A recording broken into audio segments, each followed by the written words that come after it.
Hello, beautiful people. So, Friday the 13th. Ooh, if you're superstitious, you might have had a touch of paraskevidecatriophobia. That's a fear of Friday the 13th. But don't forget that in Spain or Greece, you might be more worried about Tuesday the 13th. Or in Italy, it would be Friday the 17th that was bothering you. But, whatever the case, we here at HQ have a fabulous show for you, and I'm Beric Livingstone, your host for today's quiz. And hopefully we're all here because we've got a bad case of HQ tele-horror nosigraiophilia, which I made up, but probably means something like we love HQ's broadcast knowledge puzzles. Okay, enough rubbish. Rules! We will have 12 questions, get one wrong and you're eliminated. Try to keep vangeophobia at bay and get all 12 right and you win or split a £1,000 prize. If you are creamatophilic, you love money. Or possibly cream, can't remember. But anyway, this show has it all. And we're going to go straight to Q1. The phrase, gotta catch 'em all, is associated with which of these? Pokemon, fidget spinners, loom bands. Gotta love a good ad slogan. There was one by a motorway cafe that said, imagine more snacks than you can imagine, which I think confused so many drivers it was actually dangerous. Anyway, fidget spinners are more likely to catch you than the other way around. Kidnapping cartoon critters, it's Pokemon. Pokemon, the right answer. Yes, catch 'em all. We caught 84,499 of you. Pokemon Red and Blue came out over here in 1999, and we've been on the RSPCA's radar ever since. Q2. According to the opening line of the nursery rhyme, which of the following lost her sheep? Little Bo Peep, Kate Humble, Barbara Streisand. Yes, our favourite singer, Barbara Streisand. But is that the right answer? Perhaps not. Now, she has the name for it, but Kate wasn't humble this time. Woody's long-term love interest, it's Little Bo Peep, peeping over the threshold for the right answer. 81,478 of you got it right, and 1,180 of you thought it was Barbara Streisand who lost her sheep. I think you just played that for fun, but that's okay. Little Bo Peep lost her flock, but how is unclear. However, I guess if you're counting sheep all day, you know. So anyway, a quick hello to Lucy and Romina, to Sam and Zoe, and to Marvin, Owen and Lucas from Shrewsbury. John says hi. Straight on to Q3. In the 16th century, who wrote a document known as the 95 Theses? Charlotte Crosby, Joey Essex, Martin Luther. Great authors, all of them. Read all their books. But Joey would probably take over 500 years just to write his own name, let alone 95 Theses. Overshadowed by his namesake, it was Martin Luther. Martin Luther, the author there, 62,118 of you got it, 14,000 of you went for Charlotte Crosby. In the 16th century, I think she looks better than that, personally. But anyway, Luther wrote a list of 95 questions and proposals aimed at keeping corruption out of the Catholic Church. 988 people used an extra life to get back in, so Q4. Which of these seeds has the highest amount of protein per 100 grams? Hemp, chia, flax. Protein, amino acids with peptide bonds, the building blocks of life, the building blocks of a great quiz. 3 seeds that'll get you swole, but who's packing the most? Far more legal than it sounds, it's hemp. Hemp. Smoking, 11,732 of you got the right answer there. 30,532 over chia. I think that was the first savage question of the day. We lost 51,000 of you there. Pregunta salvaje, indeed it was.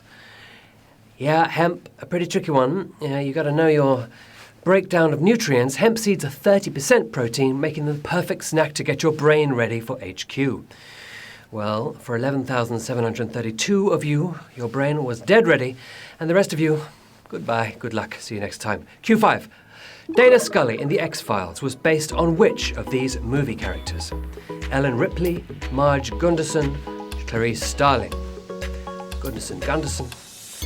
Good old X-Files. Did anyone see The Lone Gunmen, the spin-off series? Very good bit of quality television there. Scully faced a fair share of aliens, but she wasn't a rip-off Ripley. Keeping lambs quiet, it was Clarice Starling. Yes, Clarice. Oh, it was 6,295. You got that right. That was another tricky question. Lost about 10,000 of you there. Julianne Moore did such a good Clarice that she got to play her in the Hannibal film. Q6. The word Jeep derives originally from the initials of which two words? Ground Patrol, General Purpose, Government Police. The original Jeep was designed in just 2 days, and you just got 10 seconds to get on to the next round. It obviously comes from the initials GP, but what did those come from? Leaving Ground Patrol to Major Tom, its general purpose. Purposefully striding to victory, 4,166 of you. Well done. Originally a military service vehicle, Jeeps were declassified and let loose back in the 1940s. Okay, Q7. Which of these novels was published before the introduction of the Booker Prize? A Clockwork Orange, The Day of the Jackal, 84 Charing Cross Road. Booker Prize, also known as the Booker McConnell Prize, the Man Booker Prize. It's been dished out since 1969, but which page-turner turned up ahead of it? Consistently citric, it's A Clockwork Orange. Orange, you're glad you got that right. 1,842 if you did. Yup, not easy if you don't know your dates on those novels. The Codpiece Cockneys hit our screens in 1971, but our shelves back in 1962. Q8. Which chat show host had a cameo role in a movie from the Jurassic Park franchise? Jimmy Kimmel, James Corden, Jimmy Fallon. Just before Jurassic Park came out was a movie called Carnosaur. Don't know if you saw that. Had a sock puppet dinosaur, and it was extremely frightening for all the wrong reasons. Anyway, back to the queue. They all answered to James, but who jimmied his way into Jurassic World? Hosting the Oscars 0 times in a row, it's Jimmy Fallon. That was the Jimmy we wanted. 1,193 of you got that right. Fallon delivered a presentation for park visitors, helping them feel safe in the dino death trap. Okay, 1,193 of you with us. Q9, here it comes. Which of the following was the only one to be actually seen by the person it was named after? Maryland, Mount Everest, Bering Strait. Actually seen. It's pretty damn tall, but George Everest never lays eyes on his namesake. No beating about the bush, it's the Bering Strait. Straight on to the next round, 380 of you, but we lost 887. Another toughie, not quite savage, but pretty damn mean. Queen Henrietta Maria never travelled across the Atlantic, but that didn't stop her getting a US state named after her. Q10. The first headquarters of Motown Records was in a house with which number? 2648, 2468, 1234. Motown, Tamla Motown, home to the Supremes, Stevie Wonder, so many amazing artists. They called it Hitsville, USA. But what were the numbers on the door? The least helpful count-in, it was 2648. What kind of number got that right? Just 158 of you. We lost 277. Well done to you, 158. The building used to be a photographer's studio, but switched to stunning another of our senses back in 1959. 2 to go. Here we go. Q11. In terms of average daily rainfall, after India, the wettest place on Earth is found in which country? Colombia, Bangladesh, Thailand. Where's it gonna rain the most? Get it right to make it rain in this quiz. It doesn't get moister than Morse and rum, but where can you get the next best thing? Averaging 35 centimeters of rainfall a day, it's Puerto Lopez in Colombia. Colombia, the right answer, and 43 of you got that right. Well, I lost 146. Okay, well done, you 43. It's waterproofs at the ready, because we are flooding onto the final round. You survived 11 tricky questions. You're one step away from making it rain. 43 in the game, £1,000 in the prize pot. 1 Q left. Here it comes, Q12. The longest straight racecourse in Britain is named after a favourite horse of which king? James II, Charles II, George II. Hang on a second. No, don't. Choose one. Choose one quickly. Newmarket, the racecourse we're thinking about, and it's home to the Rowley Mile. But whose sovereign steed was it named after? George II sure loved horse racing, but he's the wrong royal to back here. So proud of old Rowley. Old Rowley, old Rowley. I think we'll go with Rowley. It became his own nickname. It's Charles II for the win here.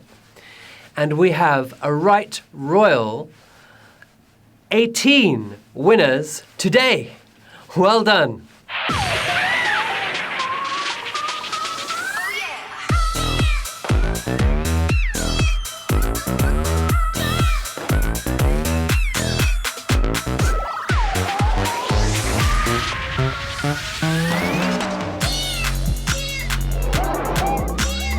18 winners, leaping to victory, getting to that final furlong and pipping the post. You have all won yourselves £55 and 56 pence. Not bad for 15 minutes of gameplay, 12 tricky questions, £1,000 split 18 ways. Well done to James T. Smith, to Ozzy Lado, to Jarry Haxon, who's got bogey there in a dashing fedora, to Sam Palmer 1, who I'm not sure if he looks terribly well. But anyway, I wish him better if he's not. To all of you, well done, everyone. 18 of you definitely weren't jinxed by Friday the 13th. To the rest of you, hope the wealth of knowledge makes up for the dearth of riches. Better luck next time. I'm Beric. Say hi on Twitter or Insta. Tell me if you want to shout. We will be back tonight. The next game is at 9 p.m. and you will have another chance to banish those Friday the 13th superstitions by smashing your way through 12 new cues to victory. Meanwhile, have a great afternoon. Goodbye.